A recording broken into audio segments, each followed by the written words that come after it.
Good morning. It's Monday, April 6, 2015. This is your morning edition on I-24 News. Coming up later today, Iran and the U.S. released conflicting statements regarding the parameters of the framework deal. We'll discuss how the world is receiving the announcement. Today marks a year since separatist rebels took over the eastern Ukrainian city of Donetsk. We take a look at where things stand today in the ongoing crisis. And later on in the show, we talk to filmmaker and comedian Ghazi Abuliwi, who attempts to find humor in the Israeli-Palestinian conflict. Good morning, I'm Meredith Ross. As the dust settles following last week's dramatic announcement by Iran and world powers that they were going ahead with a framework agreement towards a full pact to be signed in June, we'd like to take a look at how the announcement was received across the world and what it means looking ahead. To do so, we are joined in the studio by Iran analyst Mir Javedanpour from the IDC in Herzliya. Thank you for being here this morning. Also by Channel 2 Foreign Affairs editor Arad Nir. Good morning, Arad. And our own I-24 News diplomatic correspondent Tal Shalef. Good morning, Tal. Thank you all for being here. But first, though, let's watch a report on the different takes that Washington and Tehran have about the agreement. There were many doubts regarding the actual chance of Western powers to reach any nuclear agreement with Iran, but last Thursday, history was made as the parties announced their success. This framework is the result of tough, principled diplomacy. It's a good deal, a deal that meets our core objectives, including strict limitations on Iran's program and cutting off every pathway that Iran could take to develop a nuclear weapon. But are the celebrations premature? Different versions of the interim agreement indicate there are gaps in the parties' perceptions. Well, for the U.S., sanctions relief will be done gradually, lifted according to Tehran's compliance with the terms. For Iran, all sanctions will be lifted once a final agreement is sealed. The U.S. says Iran's uranium enrichment will be limited for 15 years. Tehran says it's 10 years. Iran does not mention inspections or access to facilities in its fact sheet, but says that for the sake of transparency and confidence building, it would implement an additional protocol on access to its nuclear facilities on a voluntary and temporary basis. While the U.S. insists Iran will use only older versions of the centrifuges, Iran's fact sheet describes an agreement to use the more advanced versions, as well as continue its research and development on advanced machines. If Iran cheats, the world will know it. If we see something suspicious, we will inspect it. So this deal is not based on trust. It is based on unprecedented verification. If for Obama, trust is not the issue, Iranian Foreign Minister Mohammad Javad Zarif seems to be using more blunt rhetoric. All United Nations Security Council resolutions related to Iran's nuclear program will be lifted immediately if a final deal is reached. The Americans put what they wanted in the fact sheet. I even protested this issue with Kerry himself. They realized they can't shut down Iran's nuclear program. Whether each side is now simply selling the framework agreement to its own people, trying to look like the winning side, or whether there are still crucial misunderstandings, there's a long way to go until a final, historic deal. So, Mir, let's begin with you this morning. So the U.S. and Iran have released different statements regarding the framework agreement, especially with the U.S. fact sheet that has come out. So some things don't really match up. Why is that, and what are they exactly? There are differences of opinion regarding the sanctions, how they would be lifted. There are differences of opinion regarding the PMD, regarding inspection. But to be absolutely honest with you, I believe the U.S. version. The simple reason being that in Iran, the authorities can get away with lying to their people far easier than the Americans can. I mean, in Iran, they've told some great whopping lies over the years, and because they're not answerable in the same way. So I think, but on the other hand, if Obama came and he actually misprinted untruths in that document, considering the fact that the Congress is sitting there waiting in ambush, I don't think he would do that. So I would agree. I think the U.S. version is the right one to use as a point of reference for a draft deal. And I think there may be an understanding between Iran and America that because the Supreme Leader has made a number of different sacrifices in that draft agreement that he said he wouldn't have, I think maybe the Americans told them, look, if you want to facilitate the domestic process of convincing the hardliners, If you want to go ahead and lie, then go ahead. God be with you. Regarding the possibly lying to their own people, according to David Albright, he's an expert who monitored the talks very closely. Rouhani and Zarif are engaging in their own spin to not enclose the whole truth to the people of Iran. Do you think this is true? I think it is true, because if you really want to start saying that actually we defied, for example, one example if I may, the Supreme Leader said I would never agree to a two-stage sanctions removal or them being suspended. What's happening according to the fact sheet? That's what's happening. The very idea of this draft agreement is exactly what the Supreme Leader explicitly said he didn't want. He said, I don't want some kind of a preliminary political understanding that can be open to political interpretations, and this is exactly what. So the Supreme Leader is making a lot of sacrifices. The means justify the end. The end being that Iran does what it says on the agreement and not what it tells its own people, and I think this is the strategy. And also, before we just came on air, you said that the Iranian TV is giving them a very hard time in interviews. Zarif, for instance, was very heated in an interview. So this is because they're really trying to dig for answers and get the truth out. The head of the Islamic Republic of Iran Broadcasting is usually appointed by the Supreme Leader, and he's no flowering liberal, if you want to put it that way. So you can imagine they'll give him a hard time. But I think the overwhelming majority of the people of Iran just want to get on with their lives. They don't care if they have 5,000 centrifuges or 19,000. And you can see a PR offensive on both sides. We can see Zarif dealing with the Iranian press, but definitely on the other side, you do see the president dealing with the press, and there is a PR offensive coming from the White House. A lot of this is, we said the devil is in the details all the time.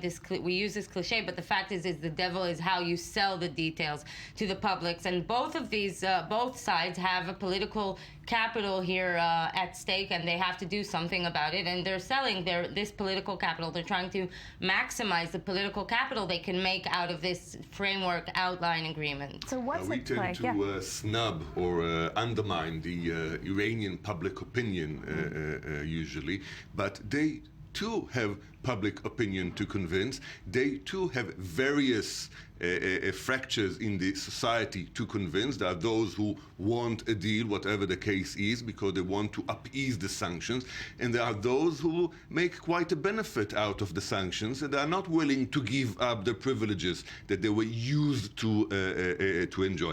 So yes, the Iranians have also their own PR offensive, and maybe they do it in different means, but I think that the only working paper, the only reference that we should accept is the American paper, and this is what we have to rely on, and this will be judged and checked in future reference. And, echoing what Arad just mentioned, Meir, how can Iranian public opinion perhaps affect this deal? Can it not?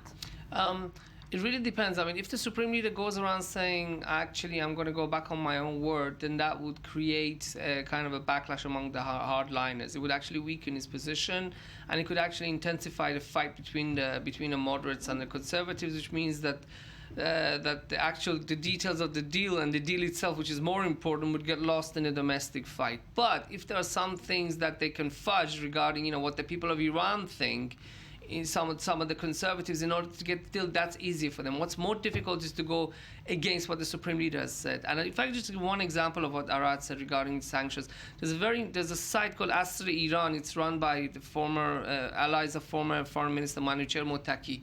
And in it, he cites a meeting with Iran's representative of the Civil Aviation Authority. They were talking about sanctions being lifted and Iran actually buying new aircraft. And he said there was somebody there who was really against it. He was saying all the time, no, we should confront the United States. And they asked, who is this person? They said, well, he buys stuff on the black market for Iran's aviation. He brings it to Iran, sells it at 300% margin. So of course he doesn't want to have the sanctions removed. So some people have learned how to survive and even profit from this scenario. Yes. So before we move on, we have to mention Netanyahu at this point, Israel's involvement in all of this. So though Israel was not directly involved in the talks, it is one of the major stakeholders and was following the discussions closely. Let's listen to what Netanyahu had to say yesterday on Channel 2's Meet the Press.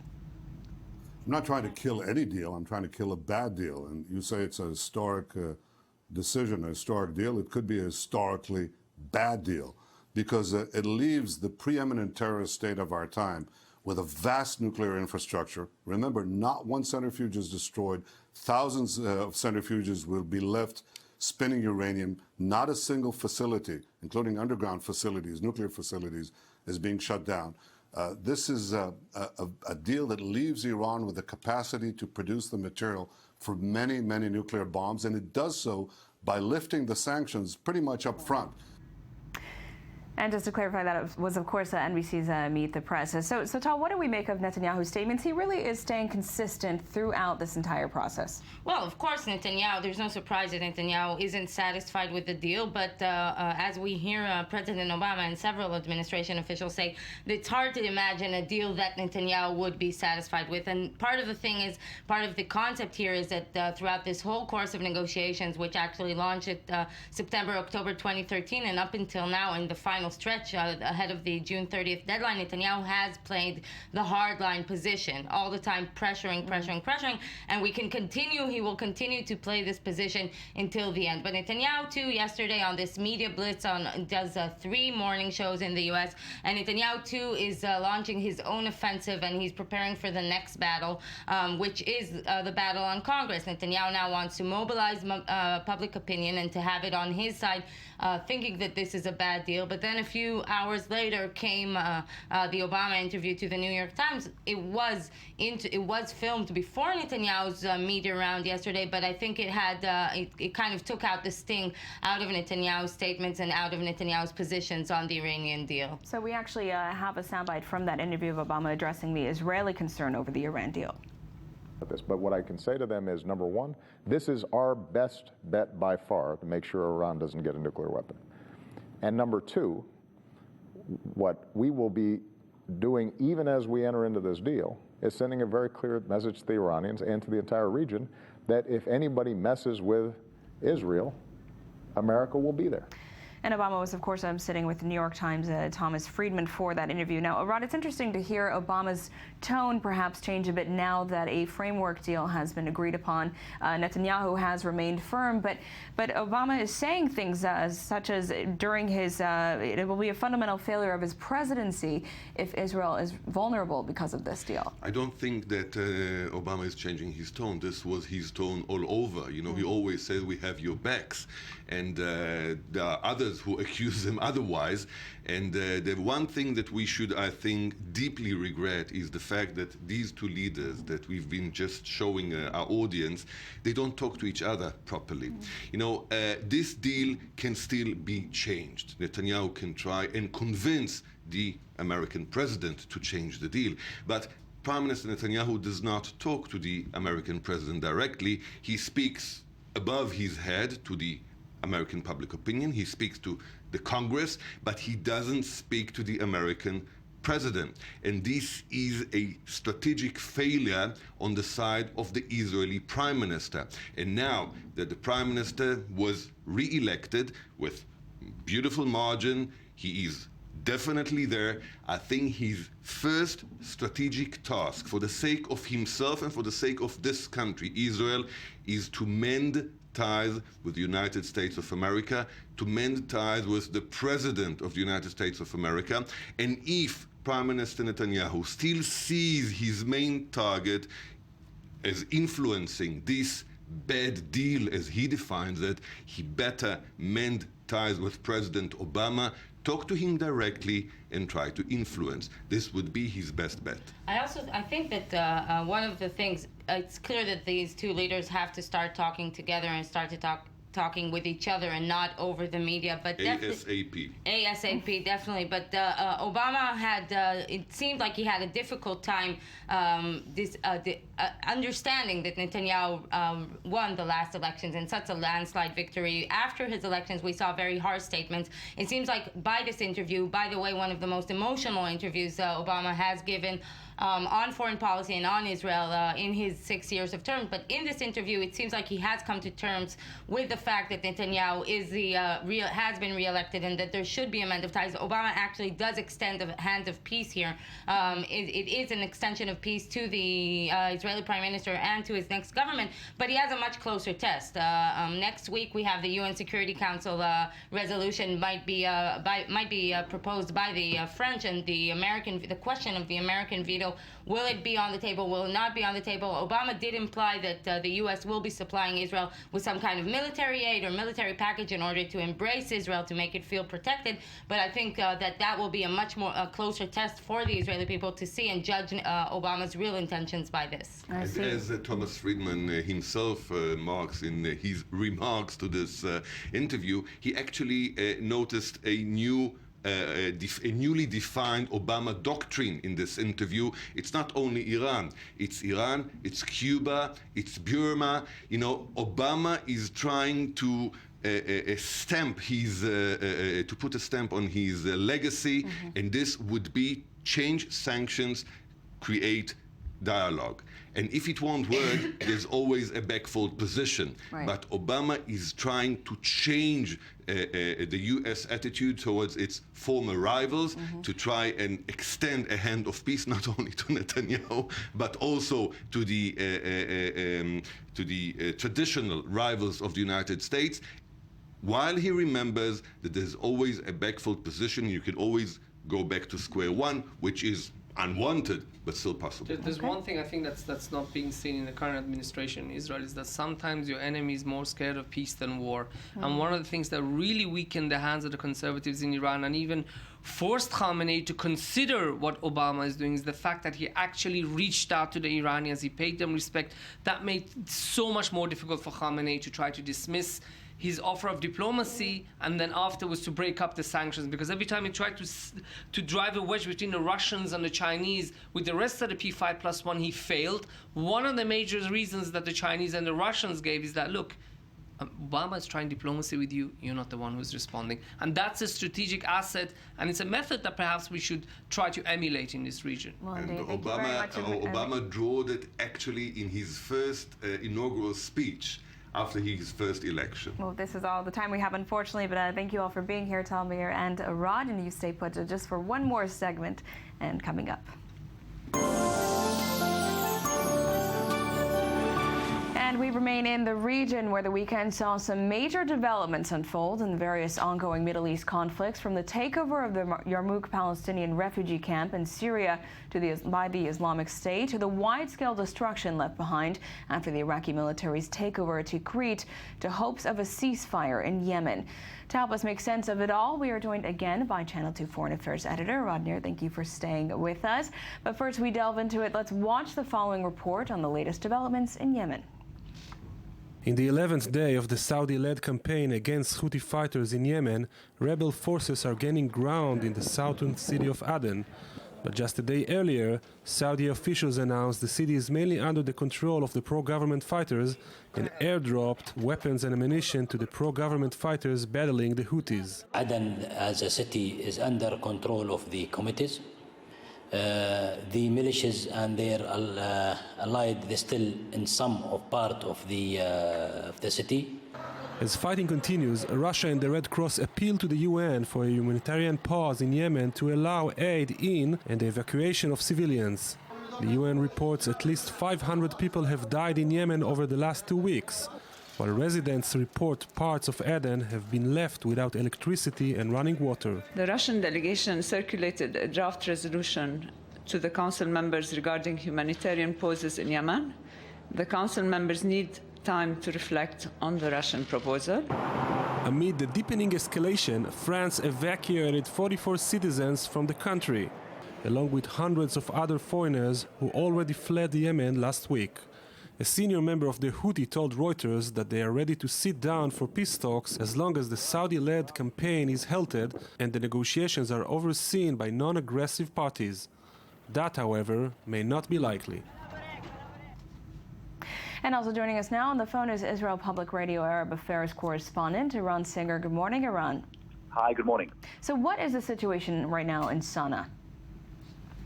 Well, when it comes to Yemen, the Arab armies and the Arab air forces, and especially the Saudi one, are still attacking some of the main objectives or some of the main targets of the Houthi rebels, not only in Sana'a, but also in the southern parts of Yemen, especially Aden. Their main goal is to make sure that they cut all the supply routes of the Houthi rebels, especially when it comes to the naval routes and the air routes of supply coming from Iran. One of the most important objectives is to make sure that the Houthis, who are local Yemenis, they are local Yemenites who belong to Yemen. Mm-hmm. One of the main objectives is to make sure that their Iranian supporters don't keep supporting them or will not keep supporting them anymore when it comes to weapons, ammunition, and especially missiles. This is one of the main objectives, and as far as I know, this objective has been reached so far. But still, and let me remind you, the name of this operation in Yemen is called Storm of Determination.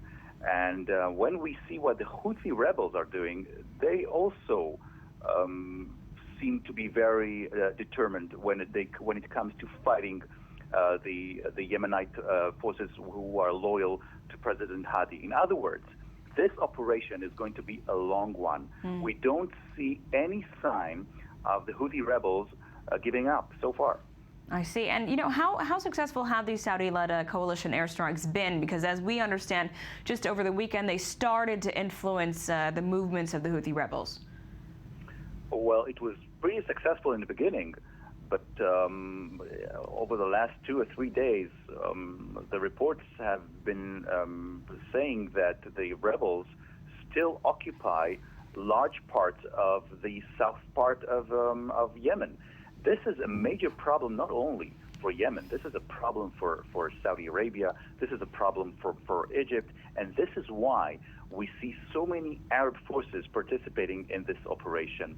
As long as the fighting between Shiite Iran and Sunni Saudi Arabia keeps on going, this war will keep on going. We will see no other solution, even if we see a beginning of a negotiation between the local Houthi rebels and the government of Yemen. It will not end there. As long as there is a conflict between Saudi Arabia and Iran, this war in Yemen will keep on going on. And we're just coming back to the studio here for a moment. Rod, you know, obviously this whole situation is very complex, especially with Iran backing the Houthis while they're striking this nuclear deal with the West. I mean, could this affect the final deal at all? This is what Netanyahu would have wanted to happen. It seems that the Americans are totally separating the issues. They are not discussing this Iran's extended hand in the region. They concentrate only on Iran's nuclear deal. Netanyahu, on the other hand, asks them, how can you ignore this? You know, Iran doing all this warmongering in the region. You have to deal with this as well, not only recognizing the existence of the State of Israel, but also dealing with this Iran's regional policy and involvement. The United States totally separates the issue. The rationale behind the Washington's doctrine in this respect is that imagine how more dangerous Iran would be doing all this should it had a nuclear bomb. So this is why they're surgically, I would say, they're surgically dissecting only the nuclear issue regarding the negotiation at the moment. All the rest is left for a later stage. And moving now to another dramatic development in the region. Of course, the Islamic State has taken over a large majority of the Yarmouk Palestinian refugee camp in Damascus. We now go on phone. We're joined by Chris Gunn, a spokesman for the UN Relief and Works Agency UNRWA, which is charged with overseeing Palestinian refugees. Good morning. Good morning. What is the humanitarian situation now on the ground in Yarmouk? The humanitarian situation on the ground in Yarmouk is inhumane and dire. Yarmouk was already a hellhole where women were dying in childbirth for lack of medicines, and children were reportedly dying of malnutrition. And with the intensification of the fighting in the last few days, in the last week, Yarmouk has descended further, which is why we are calling on all of the warring parties to exercise maximum restraint and to allow pause so that civilians, the women, the children, the elderly, the sick, the dying, these are people who, under international law, must be protected in times of conflict. We had a small evacuation yesterday morning following a night of intense fighting. We need further evacuations because civilians are caught up tragically yet again in conflict in the Middle East. I see, and do stay on the phone. We're still joined by Iran Singer. Iran, what exactly is happening here with the fighting in particular? We heard from witnesses on the ground that the Syrian regime was dropping barrel bombs on this refugee camp. What exactly is happening? Well, it's a tragedy indeed. A local militia belonging to the Syrian opposition called Aknaf Beit al-Maqdis is fighting ISIS. This is why ISIS entered the camp. And now the Syrian regime is trying to make sure that ISIS is not taking over the entire camp. And this is why Syrian airplanes keep on shooting these barrel bombs on the camp. Now, the Palestinians who are living inside this camp have nothing to do with it. They're right. Totally irrelevant. They're not supportive of ISIS, they're not supportive of the regime, but they're the victims here. They're the ones getting hurt. And they are struggling, both the regime and ISIS. I see. And Chris, back to you. Those who managed to flee the camp are staying in government facilities, as we understand, but where do they go from there? Well, look, first of all, good morning, Eran. It's nice to hear you, and you make a very interesting and important analysis. As Eran said, the Palestinians wanted nothing more, and this is not just in the last week. This is since the start of this merciless conflict in Syria. The Palestinians wanted nothing more than to be completely separate and to remain neutral from this.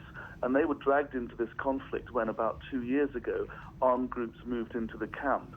Now, they are already refugees, they and their descendants, from the 1948 war, as defined in international law. They face a double vulnerability. These are not ordinary Syrians who can just, go to government areas and demand to be protected. Right, and that's what's perhaps the most difficult thing to digest about all of this very upsetting developments. That is all the time we have, gentlemen, but thank you very much for joining us, Chris, and Iran. Thank you very much all for being here this morning. And coming up next, we take a look at the eastern Ukraine crisis. But first, let's hear some more of this morning's headlines.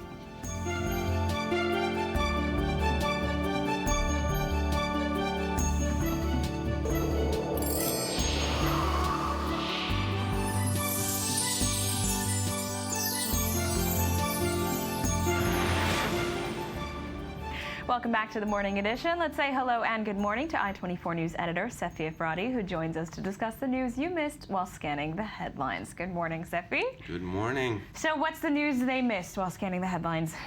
Well, first item would be the most tragic one we had in the massacre in Garissa University in Kenya. Yes.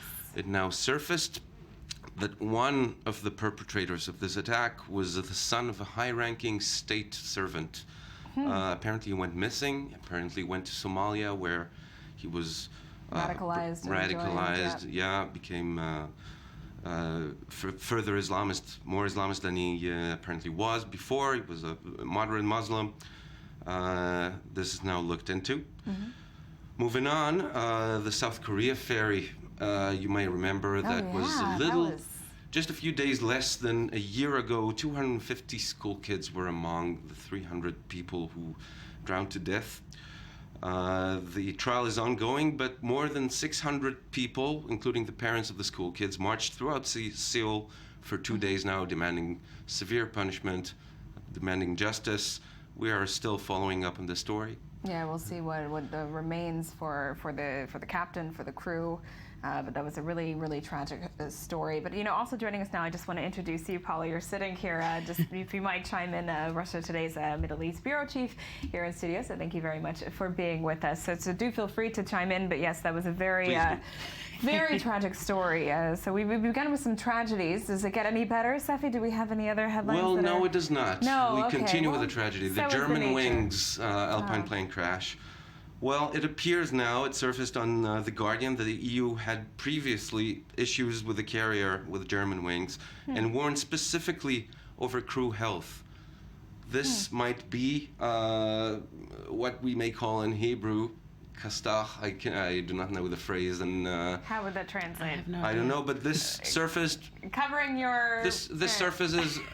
quite a few days after the event took place. I wonder about this. It appears now the Guardian is reporting that the EU warned already back in November that German wings need to urgently remedy their problems in those fields, especially in safety procedures and, as I said before, crew health. Crew health, so that's like regarding mental health, these sort of... I mean, if I can just interject here, we've been following up on the story from a different angle in terms of what it's doing to passengers. There's a lot of people now who are frightened to fly, and there's almost the psychology of whether or not people feel safe in the skies, and people certainly don't feel as safe as they did a few years ago. And I think we're going to see more of that happening. And you have all these people defending air aviation, that happens really after every plane crash, after every flight. But it just seems like there's a lot of plane crashes at the moment. This really, it really does seem to be the year of plane air tragedies. Especially with the Malaysian Airlines. This was just about over a year ago, and we also had in eastern Ukraine, which we're going to touch on, the downing of the Malaysian plane. I mean, it's pretty scary. The actually. AirAsia flight. The QZ, the MH, all of them. And now a rogue pilot. This is, it is pretty scary stuff. So what else do we have coming up? Well, here's a story we missed from Israel. Rabbi Shmuel Wozner, one of the greatest rabbis of our generation, the greatest Ashkenazi rabbis, has passed away in the age of 101. In his funeral procession, apparently it was too crowded. There happened a stampede. One man was killed, a 27-year-old juvenile, like a 27-year-old yeshiva student. Dozens were injured. 4 of them were severely. Police are looking into it. They're looking into possible negligence. It's just, it's really tragic, and it does happen. Rabbi Ovadia Yosef, when he passed away, there was just a huge, hundreds of thousands of people. That was the biggest gathering in the history of Israel. Yeah, I think so. The funeral of Rabbi Ovadia, And with the sorrow, with the pain, with the mourning, and obviously wanting to get physically closer to the burial site, these things can happen. Well, apparently. A rabbi is holy even in death. Yes, they want to get closer to him. Yeah. That's a tragic story. In Egypt, there was a terrorist attack yesterday on a bridge in the Zamalek neighborhood. 1 policeman was killed. This is just part of a wave that's been ongoing in Egypt and as we look into it very deeply. I mean, I can interject there and say that the wave of terror, particularly in Egypt, is increasingly worrying the authorities there. And you have the clampdown on terrorism that the Al-Sisi government has taken a very strong, firm stand on. But having been in Egypt about a month ago, you can actually feel on the streets that people are very frightened. You don't have the kind of security presence that you had in the past. I'm not saying necessarily that the past was better, but just that you can feel the tension on the ground and the lack of security that people fear. Well, also the security forces are the ones who are being targeted, so that would make sense that they're not really present in public, and these attacks are so random. It's a worrying development there, certainly. Here's another item about Egypt that we have been referring to in the news flashes usually. That's Al-Sisi is now planning a new capital adjacent to Cairo with a cost of some $45 billion that would take about 7 years to complete. This seems a far-fetched idea. And the money's coming from? I'm sorry? Where is the money coming from? That is a very good question. None of the sources have the answer to that. I think some of the suggestions are Qatar, Saudi, that the money's coming in from there. But, you know, it's just rumors. But it's interesting where the money's coming from because obviously it's vested interests that outside sources have. I doubt if the finance would come from Qatar, as the relations seems a little shaky. Yeah, particularly with Muslim Brotherhood. But you don't know. Yeah, anyway, they did officially launch that plan, and it seems strange to replace Cairo after all these years. As such a classic capital, world capital such as Cairo. It even has pyramids. I mean, you can't beat that. Yeah. Last item for today is sports. Okay. Real Madrid beat Granada 9-1. That is a whooping. That is, Cristiano Ronaldo, Portuguese star, contributed 5 goals to this game. Karim Benzema of France contributed 2. And apparently, commentators say this was not Real's best game. Well, I'd say it is pretty in good La Liga. Regardless. So, all right, well, we'll end on that note. Quite a whooping. Steffi, thank you very much for being here this morning.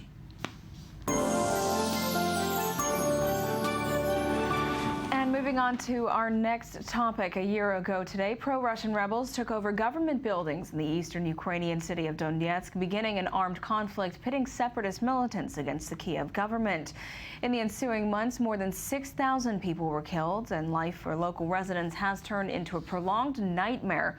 Just yesterday, 6 Ukrainian soldiers were killed by rebel mortar fire in Luhansk.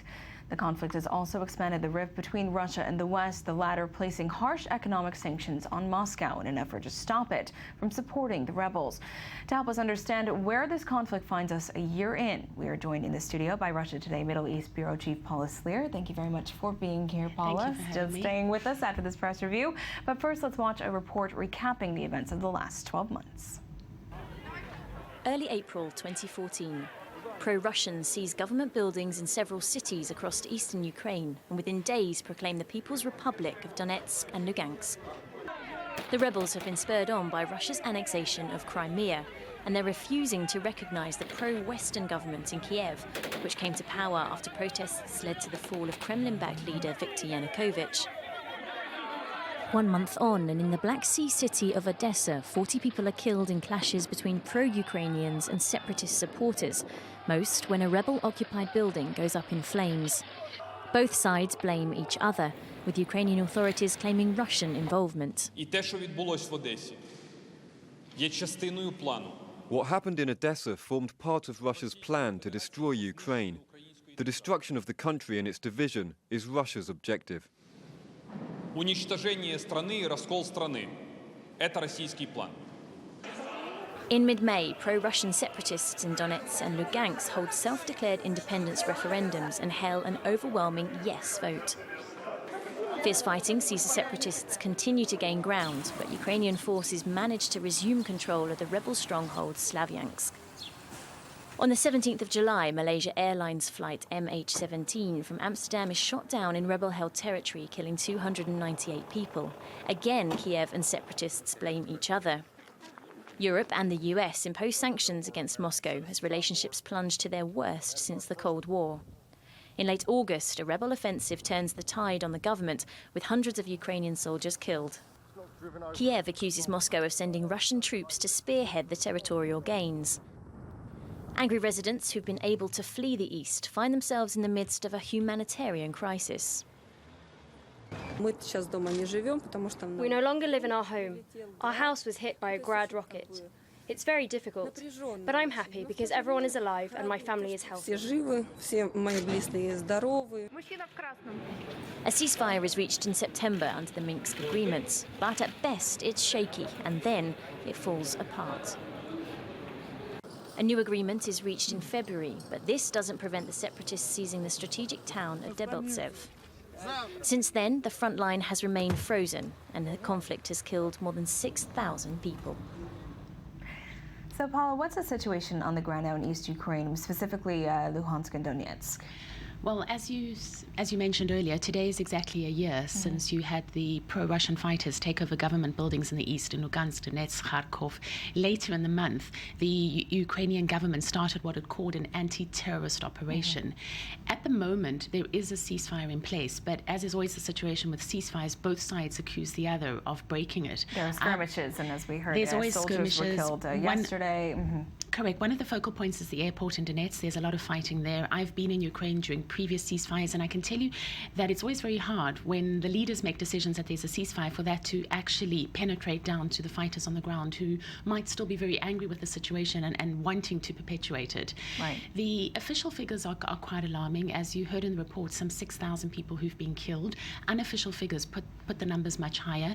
We also have figures that 9,000 people have been injured, 500,000 people have been internally displaced, some 400,000 have fled overseas. But again, that is a very soft estimate of the figures. We suspect that they're much, much higher. There are peace talks that are happening. The question is whether or not these peace talks will see a ceasefire that will be able to maintain itself. Right, and Russian Foreign Minister Sergei Lavrov said on Saturday that the only way to resolve this is to uphold a ceasefire. But as you said, what leaders say doesn't necessarily trickle down to what happens on the ground. So with regard to these pro-Russian fighters, how much control does Russia actually have over them? If they say that the ceasefire needs to take hold, how does that go down? It's not necessarily that it's Moscow that's controlling the pro-Russian fighters. The peace talks that were held in February were between Germany, France, Russia, and Ukraine. And you are going to, of course, have to have the willingness of the leaders in eastern Ukraine to want to see the ceasefire work, and the same with the Kiev government. And this is where you have the problem, that you have the two people or the two sides that are fighting with each other, not necessarily always maintaining and implementing what is agreed to in the talks. The other question is what is actually happening in the East in terms of independence. There is a flag, there's a national anthem. The republics of Lugansk and Donetsk have their own army. I want to also point out that there's now no border between Ukraine and Russia. In fact, I was there when there was a border, and 3 days later we came back and the border had simply disappeared. So you can have volunteers that are moving from Russia into Ukraine, and they have their free movement. You also have, but where it does help is where you have, for example, humanitarian supplies coming in. There's a lot of humanitarian supplies in the form of food and water, medicines that are coming in, because you still have quite a humanitarian dire situation in the East from Russia and also from other countries that are lending their assistance there. What is also interesting is the frustration that's happening in some parts of Ukraine, and I'm talking now more the east of Ukraine, where they were appealing to the West to help them. And we haven't seen so much help. We've seen financial assistance, but we haven't seen military assistance, which is what I think the Kiev government by and large was hoping for. And I think the reason they haven't gone ahead with it is because to give any kind of military assistance could be interpreted, and in fact probably would be interpreted by Moscow as an open declaration of war. So you still have Ukraine happening as Ukraine, but with so much wider implications for the international community. And we mentioned the sanctions that the U.S. has placed on Moscow. How is this affecting life there? I think in eastern Ukraine, they are managing as best as they can. You have, what's much more important than the sanctions is you have a lot of the country's factories are in the east, something like 20% of the country's factories on the east, and production has gone down dramatically because of the fighting. This is one of the problems that the new leadership in the east is having to face. Now, recently they signed a gas deal with Russia, so they're able to get gas independent of the Kiev government. At the same time, they're running ministries. They have a justice ministry that's functioning. They have an interior ministry that's functioning. They're able to hand out pensions, which is a big issue in Ukraine with old people who have been complaining repeatedly that they're not receiving pensions. In fact, there's something like, I think it's 15,000 who've issued a petition to the Kiev government that they haven't given them their pensions. It does boil down to finance. I mean, your question is really valid, because if people feel that they can't put food on the table, then it doesn't matter that a year later you have what the East feels as independence and what the West doesn't. It doesn't matter because people don't have food on the table. So it is ultimately a question of whether people can actually feed themselves at the end of the month. And on the one hand, they're struggling, and on the other hand, the leadership is doing the best they can to meet the demands. Well, Paula, thank you very much for being here this morning for all of these updates from eastern Ukraine. And coming up next, a Jordanian-Palestinian filmmaker tries to find something to laugh about in the Middle East conflict. But first, let's hear some more of this morning's headlines.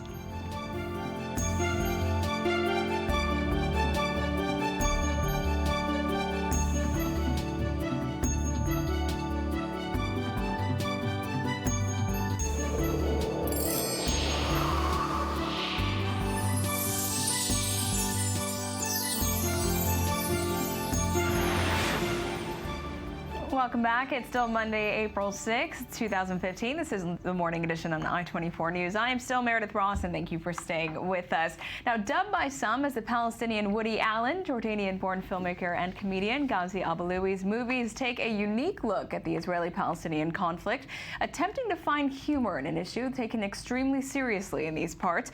The director of the 2013 Peace After Marriage and 2002 West Bank Brooklyn, Abaloui is now in Israel filming a new movie. He is now with me to tell us all about it. Thank you very much for being with us this morning. So we'll get to the new film towards the end of the segment. But but the Palestinian Woody Allen, I'm finding this term really interesting. Do you think that's because you both grew up in Brooklyn? I think that's it. I think it comes also because of the one-liners. I tend to put a few one-liners in my films. Come from stand-up, so I think the one-liners seem to be original enough that critics kind of feel that they're Woody Allen-ish in nature, which isn't a bad comparison. I'm not like downplaying it, but it's a really not. And I think there's the neurotic side of things, though I'm not really purposely neurotic, but I think anyone who lives in New York, eventually you're neurotic because there's so many things in New York that make people go nuts. So I think that combination makes the critics kind of hone in on the fact that, New Yorker, neurotic, funny, making romantic movies, Woody Allen. Yeah, and you've said in an interview, which I found was hilarious, that basically, anyone who lives in Brooklyn long enough eventually turns into a neurotic Jew. Everyone, not just Brooklyn, New York in general. New York in general. It's it's a neurotic city. It's a neurotic city. So you draw not only from the city, but also from him. And also, I've taken a look at your films that are based in New York, and it does kind of have a Woody Allen feel to it. That characters wandering the streets, overanalyzing perhaps certain scenarios. Right. It does kind of have that twist to it. Yeah, it's tough because he's done it. He was the first to do it, so there's always going to be that comparison to Woody Allen. But I know for me, the films that I write and the movies that I act in are really just a reflection of me. And I don't really sit down and go, I'm going to make a Woody Allen type movie. I don't know. I guess me and him have a lot of things in common without me purposely trying to, be like him. But that's just me. Everything in my film usually tends to come straight out of my life. But you weren't born in Brooklyn. I was born in... What's the journey that you took at a very young age to The journey to was my parents hooking up. I have no idea how they hooked up. They had probably hooked up in a refugee camp somewhere, And I was born in a Jordanian refugee camp in the city of Zarqa. And then my parents shipped me off to Brooklyn when I was like 2 months old, and that's where I grew up. So you've been, for as long as I'm a New Yorker, the whole Arab thing for me, it's a part of who I am. It's my roots, but I'm an outsider when I, go anywhere in the Middle East. It's like it is really like a Brooklyn guy going to Israel or a Brooklyn guy going to Jordan because, everyone takes advantage of me when I come here. So it's like I'm totally a tourist when I come here. So it's. So for our viewers, we do have a clip of the trailer of of one of your films. So let's have a look. Hi, I'm Erica. I'm getting married. Yani she's from Palestine? We call it Palestine. She doesn't. An Israeli, the occupiers of our people. Hello. Palestinian marrying an Israeli is wrong for them. Okay, so this is just a tidbit of that film. So you play this guy named Arafat. So how much of your actual life do you pull and inspire this character? There's this sexual hang-up stuff, which for me in New York is true. Especially after 9/11, it's just it sucked after 9/11. I joke about it, but it's really true. My penis has been on death row for 14 years, literally 14 years. I'm sorry about that. It's not That's even. A shame. It's just no. It's true. It's it really sucks right now to be Arab, to be Muslim, because my culture, my religion. Not that I'm very religious, has been hijacked. No, so So totally. So it really sucks. You kind of have to kind of do this what do you call it? You have to kind of tell people, well, I'm Muslim, but I'm not really religious. You got to give them the precursor to that. And, it's tough. It's really tough. So, a lot of the things in the movie are pretty true in the root of where they come from. And do the parents, the parents who are super traditional Arab parents, are they similar to your parents in real life? The parents in the film, don't even come close to my parents. My parents are just completely certifiably, like, really nuts, whacked out. So they're totally whacked out. I mean, I can sit here and tell you stories and you would probably think I made it up. But they're, like, really neurotic, and they just stay home, watch Al Jazeera, and, like, argue about who has control of the remote. I mean, that's, like, their day. So I try to, not visit as often as I should, in there. But that's just who they are. And then, like, in terms of the character itself, like, me as a person, I put myself in my films, So it's dating in New York is really difficult, in general. Just like what I hear about in Tel Aviv, dating in Tel Aviv is quite difficult here. So it's like Law of the Jungle stuff. And if you're like walking around with like the whole Muslim scarlet letter thing right now, I mean, like every time ISIS like beheads someone, I always say that's 6 months where I'm not gonna have sex in New York. Way. Yeah, I can like literally. Correlated? No, literally, I like my penis is a hostage. It should be reading a hostage letter. My penis should be reading a hostage letter. Literally, that should be the next hostage video that comes out of ISIS is them with my, them behind me, my penis reading a hostage letter. Really. How many times can you say penis in this interview? So many times. So many. I can literally sit here and say penis all day. I love it. Now, I hear that you've had some pretty interesting experiences on El Al flights and with security here in Israel. Being an Arab American, what's that been like? Because El Al has like amazing security. So the first time I flew El Al was when I did the Jerusalem Jewish Film Festival. Go up to the ticket counter, gave me my ticket. They literally thought I was on the wrong counter, and they were trying to point me towards Saudi Arabian Airlines. Oh my God. And then they start checking you because trust me, no Arab flies El Al. I don't think so. I mean, they might put them with the luggage and stuff, but to be up there in first class is like a whole thing for them. It was like a big thing. So. And then in the middle of it, getting woken up to go pray in the back of the plane because they assumed I was Jewish. So I did that. I actually went along because, you don't want to break your cover at that point halfway through the flight. But a lot, it's fish out of water stuff for me because people don't assume that I'm usually Arab. They kind of think that I have some sort of Yemenite thing going on. I have no idea. I mean, many, Israelis and Arabs share the same background. Listen, as long as I can meet an Israeli girl, I don't really care. I mean, whatever helps, really, honestly, whatever helps. So you're here in Israel now working on a new film, which is sort of a sequel to Peace After Marriage. So what exactly is the premise and how far along are you on this project? Well, we're kind of in the finishing writing stage of the project, and then putting it really together.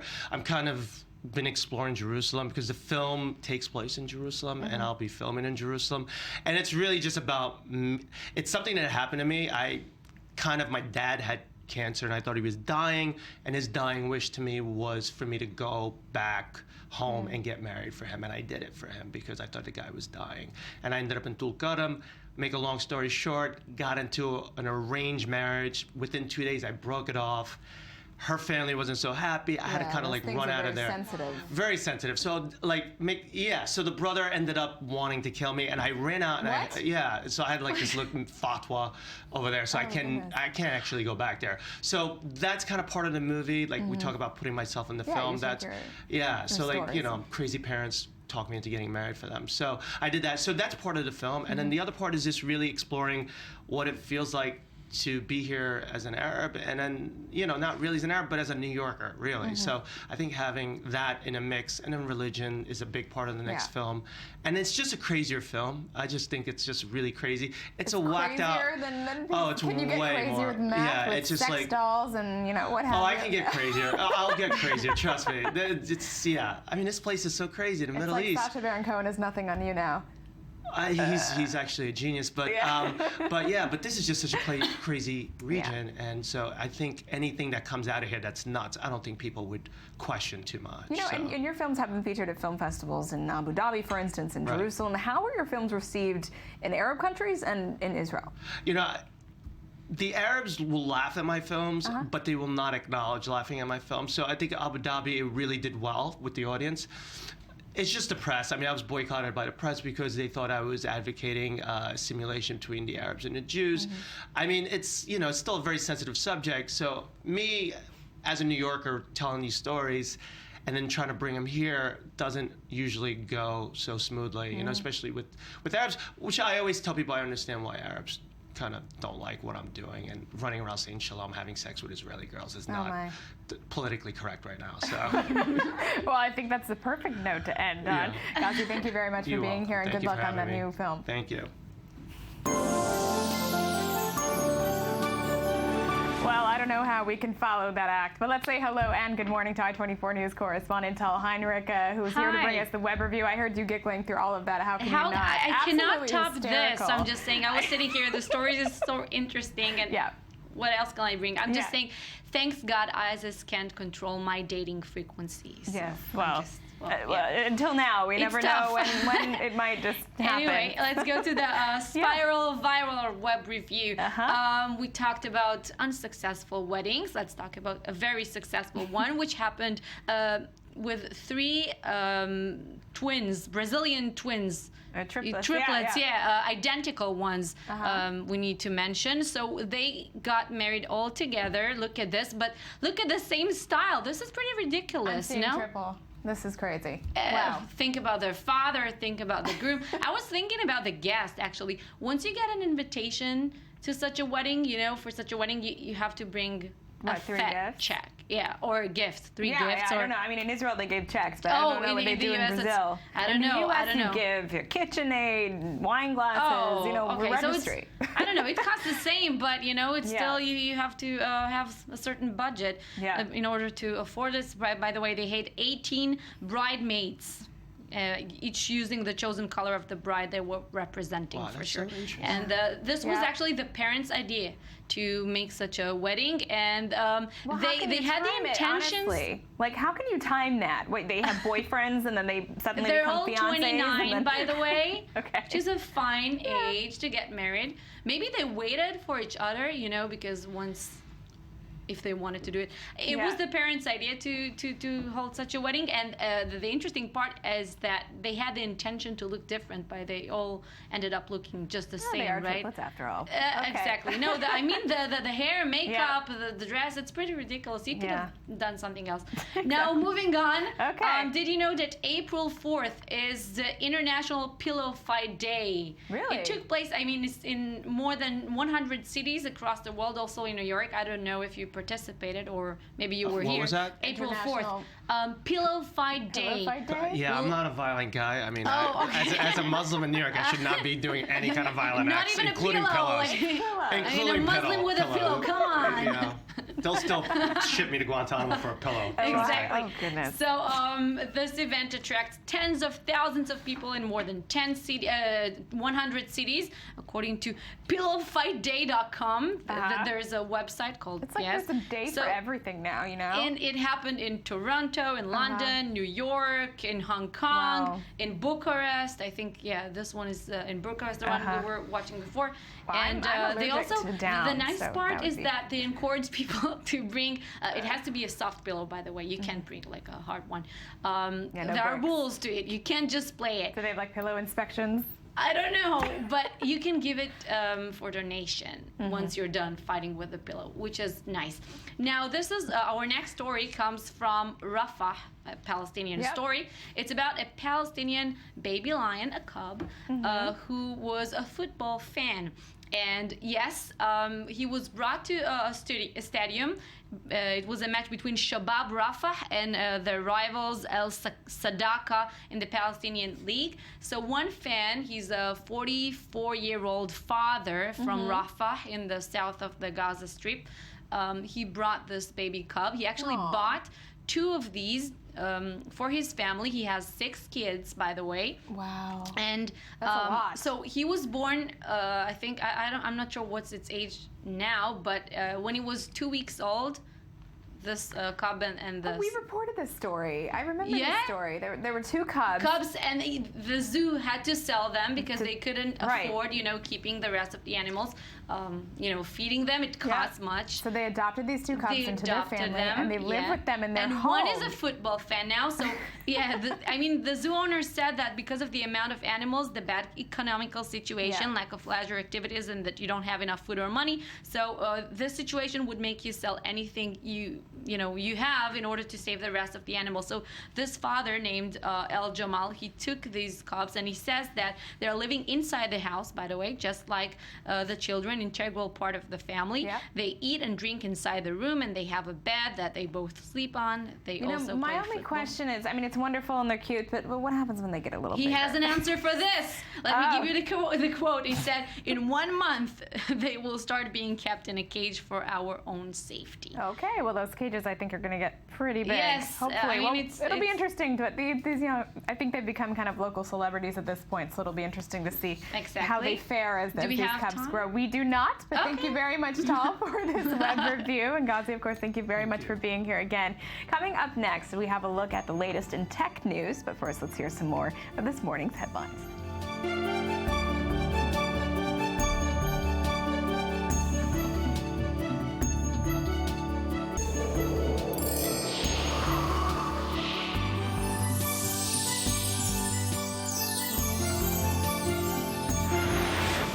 Welcome back. We're joined by I-24 News tech correspondent Shai Ringel. Good morning, Shai. Good morning. So, big year for Microsoft, huh? Yeah, on Saturday they celebrated the 30th birthday, which means that Microsoft is now in its middle age. Yeah. And any signs of a midlife crisis or not yet? Microsoft actually has a huge midlife crisis for it right now. Microsoft started as a software company. It was built just to build an operating system for IBM's old computers. And then it took over the entire PC market with Windows. And now Windows for Microsoft is not working anymore. When we can remember Windows 95, the big launch for Microsoft, when finally it departed from its DOS ancestors and brought its, glorious big screen Windows that took over your computer. And now, even though most of us have personal computers, we don't think about our Windows anymore, even though we use them. We use Windows. Most of us has a lot to do with Windows, but we don't think of them, of the operating system anymore, because we have Google and we have Facebook and we have all those new and more innovating tech companies. So Microsoft is actually at a very interesting stage. They got rid of Steve Ballmer, the old CEO that took over Bill Gates, and they have a new CEO, Nadella, who is a very interesting guy. He's very open. He's about openness. He talks about Microsoft being open and Microsoft loving things like Linux. And he even thinks that Windows should be free.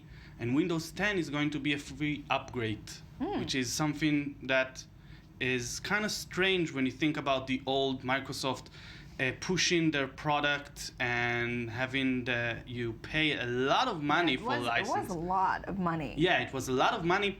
The Microsoft strategy in the 90s was bring us your money to have Windows and then bring us some more money to have Office. And every home should have a Windows and every home should have an Office, and the license was what made Microsoft so big. Yeah. But nobody thinks about paying for services anymore because we live in the internet area. And Microsoft kind of lost its track when they didn't understand that maybe they have Windows, but when I open my browser, I have an entire new world and new services, and the internet can bring me a lot of data that Windows can't because it's a closed garden. Well, obviously, I mean, Apple must have a lot to do with this as well. Yeah, Apple has a very different strategy. Apple brought the mobile industry into what it is today. And Microsoft, when the first iPhone was out, Steve Ballmer was quoted laughing at it, saying, "This is too expensive. Who would want a phone without a keyboard?" This is what he said about the iPhone. He really didn't get it. Microsoft didn't get it 7-8 years ago. They didn't get the iPad. They thought it's just a big iPhone. They just didn't get the fact that most of us don't need only the personal computer anymore. We have our mobile. We can do a lot of... My mobile has more computing power than what my computer had in 95. It has 10 times, even 20 times the computer power. So they weren't necessarily willing to embrace kind of the future and the vision of what Apple had. They didn't get to embrace mobile, and they didn't think of embracing the internet so much. They had Internet Explorer, which was a terrible product at the end, and nobody wanted to use it. And when you don't use the Internet Explorer, you give Google the opportunity to come and bring Chrome, and then Chrome had its own services, Office-like services. This was the big money of Microsoft. This was what they had to bring to the world. So looking forward, I mean, they have a new tablet coming out. They have the Surface 3, which is exactly what Microsoft needs to put out. It's a tablet. They hope to for it to be the iPad killer, and they're building the iPad killer very slowly but very surely. The Surface 3 looks good, and it runs a full Windows, which means that every app you have on your computer, you can also have on your tablet. And Microsoft hopes that this will be the big game changer for them. Well, we do have a clip of that. Let's see this iPad killer. Here today to talk a bit about Surface 3, our newest member of the Surface line. We introduced a really high-end pen to enable people not only have a laptop scenario and a tablet scenario, but also a drawing scenario, like a note-taking scenario. And it's made the same way Pro 3 is made. Okay, so how do we expect people to receive this new product? It will take them time. Yeah. And Windows 10 should come out. Windows 10 is actually the biggest announcement for Microsoft since Windows 95, because Windows 10 is hoping to change not only Microsoft's DNA, but the entire tech industry DNA. They want to put out an operating system that will work on your phone, on your tablet, on your personal computer, on your Xbox gaming console, and it will be the same operating system no matter what. When you have an Apple product, you have an iOS for your mobile, and you have the OS X for your computer. Apple believes that operating systems should be separate for them to work better. And Windows is going to be one operating system for all. And Microsoft is betting big on this, and they hope that this will be their Apple killer, that they will have a strategy for the first time since long ago that will be a united strategy that will bring Apple down. Well, let's see how it fares with the consumers. But I mean, let's go back to the 40th anniversary. The Bill Gates letter that he sent out to Microsoft employees. Tell us about that. Yeah, and Bill Gates sent a very sentimental letter saying, I don't look at the past, I look at the future. But then he talks about the past, and then Bill Gates for a long time was considered to be Microsoft's problem. He was too tough. He believed too much in the Windows strategy. Steve Ballmer was his the one to take the chair after Bill Gates, and he was a second Bill Gates. Even harsher and even more problematic, it sounds like. Yeah, he used to have a strategy where he would fire 15% of the company every year just to fire people and get new blood. And that was something that a lot of people in the tech industry talked about, having to be feared when you work at Microsoft. And now that they have a new CEO, they hope they can put Bill Gates behind them. And then Bill Gates sent this very not so open letter talking about, okay, I'm not in the company, but you have a great future ahead of you with this new CEO. We'll wait and see if Bill Gates will let Nadella do what he wants to do. It seems like Nadella is doing very different things, very innovative things in Microsoft for the first time in years. Okay, well, sounds good. It'll be interesting to see what they have in the bag next. Well, thank you very much, Shai. Thank you. And also joining us in the studio is Danny Swibel to take us down a trip down memory lane to see what made headlines this week in history. So, what made headlines this week? Well, first of all, hello. Every time I come to the show and give this segment, I first want to make you feel a little bit old, because you will after this, because some of these are really crazy. Let's start with the modern Olympics being reborn in 1896 on April 6th. Modern 1896. Yes. I can't really put those two together. So this was reborn, and they were reborn after 1,500 years of being banned, after being banned by a Roman emperor. It's very fascinating history. That's random. A guy named Pierre de Coubertin, excuse my French. That's all right. Pronunciation is a little poor. He was devising this because he thought that it was a time where that sports had this international character, and instead of challenging the human spirit in terms of challenging in terms of war, why don't take all the concept that is inside a human being and put it towards competition, towards this human mastery, what he dubbed. So 80,000 people showed up at this stadium in Greece, and it was in Athens. And then the following 4 years, it was actually in Paris. So it was the start of the modern Olympics that we enjoy and celebrate today. Yeah, you don't realize, but it really brings people together. It brings nations together to cheer for something, and it's, a battle of the body. It's not fighting, but it's the battle of the body. It's a positive battle. Yeah, the battle of will without using it to hurt another person. Exactly. It's all in the good, friendly spirit of games. Exactly. So that's something nice. April 5th, 1987, Married with Children. You know the show Married with Children? Oh, duh. We're definitely getting a little old. Did you grow up watching Married with Children? Of course. A lot of people in Israel, when they think, oh, you're from Chicago, they're like, oh, Married with Children. They love it. I know. Buckingham Fountain at the beginning, it's a big Chicago site. I know. I also get that all the time. We always mention that we're from Chicago, both of us, when we're on the both show from together. Chicago. So, very proud. Chicago moment there. It's funny. All these shows that are from Chicago, Roseanne, Shameless, a new show, Shameless, they're all about dysfunctional families. I hope people don't get the wrong idea. I don't know. I don't think so. Because Chicago can be very functional, but the shows tend to show a little wild side of it. Wow, 1987. 1987. Oh, my goodness. A little bit crazy. Really crazy.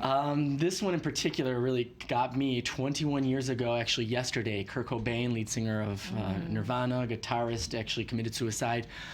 He was found in his home with a shotgun. Very tragic tale. It actually hits me a little bit home because I grew up with Nirvana, and I actually I'm old enough to actually remember him when he was alive. I actually listened to the music, and so when we got the news that he had passed, it really hurt the music community.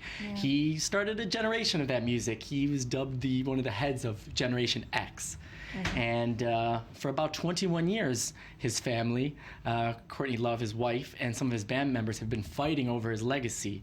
So finally, as of a few months ago, they made up, and put together a documentary that was made by his daughter, executive produced. I've seen the trailer for this. It looks amazing. It's called Montage of Heck. So his daughter's 21 years old. She's the executive producer, and they say this is the first authorized film about Kurt. Wow. It has footage from his past. Previous films had not had footage of him or some of the original music. So now we really will get to look into the legacy of Kurt and honor. How fitting that his daughter is the one kind of leading the whole project. It's amazing. It's amazing that there was a time where his daughter and Courtney Love, Kurt Cobain's wife, were estranged. Right. So it's nice that they're all getting together.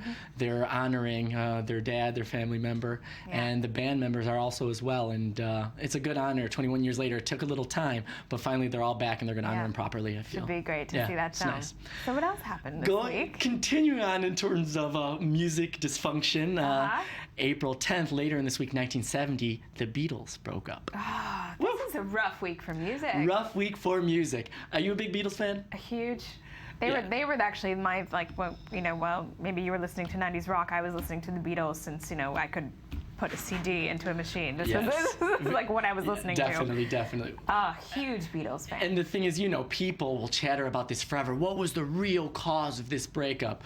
A lot of people just carelessly throw Yoko. It's Yoko's fault. But there was a long history of their breakup. Yeah, Do you know some of the facts? I don't know. I think so. I mean, I know that I think George felt a bit short-sighted because Paul and John kind of were the main, basically the two Yeah, they were. I mean, they always took the stage, and those two always battled for kind of primacy. But yeah, and also songwriting as well. They wanted to kind of have all the rights and write all of the songs. This is what I understand. And George felt that he was an artist. He had something to bring to the table, and he wasn't always listened to. That's right. And only at the end did he really know that, hey, I could do this alone. He had some really special songs at the end. But actually, I want to introduce India into this whole equation because India, George was actually the one who really got really interested in Indian culture and some of the Indian philosophy. So this might have perhaps helped change his way he looked at the band going on tour, because a lot of the members weren't really happy about going on tour.